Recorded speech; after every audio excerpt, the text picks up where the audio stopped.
Bonjour et bienvenue dans cette explication et démonstration du fonctionnement des cabines à flux laminaires d'Enios. Dans cet exemple, nous allons vous expliquer en détail le fonctionnement de l'unité que nous avons ici dans notre showroom.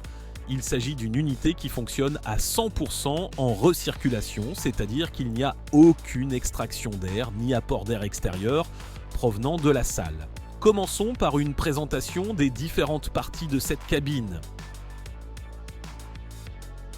Sur cette zone, nous pouvons voir les manomètres de pression qui contrôlent les deux étapes de filtration, la vitesse et la condition du flux d'air, ainsi que deux alarmes, l'une pour le flux d'air et l'autre pour l'état des filtres. Sur les côtés, deux lignes rouges délimitent la zone de travail sécurisée pour l'opérateur.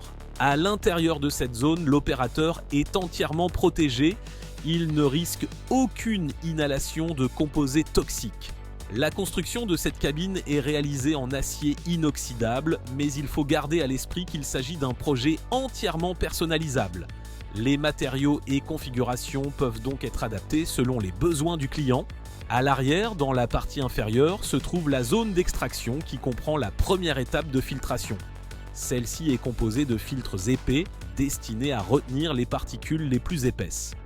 Derrière, on trouve des filtres fins permettant d'éliminer la majorité des particules restantes.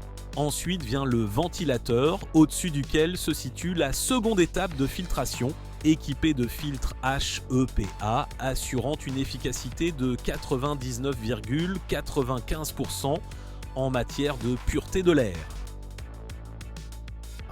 L'air passe ensuite dans la chambre de plénum, qui crée un flux laminaire descendant à une vitesse d'environ 0,45 mètres par seconde. Sur la face avant, environ 10% de l'air filtré est expulsé vers la salle, totalement propre et dépourvu de particules, tandis qu'un autre 10% est réintroduit à l'avant de la cabine, poussant ainsi l'air vers le bas et vers la zone d'extraction inférieure. Nous allons maintenant passer à la phase pratique pour observer le fonctionnement de la cabine. Une fois la cabine mise en marche et les paramètres stabilisés dans la plage de sécurité, nous pouvons réaliser le test à la fumée.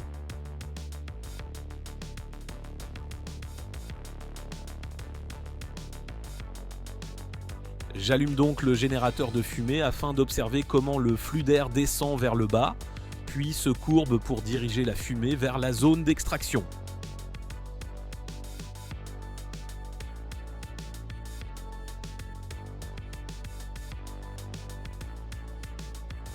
Ainsi, lorsqu'un opérateur travaille normalement au sein de la zone de sécurité, on voit clairement que l'air contaminé ne pénètre pas dans sa zone respiratoire.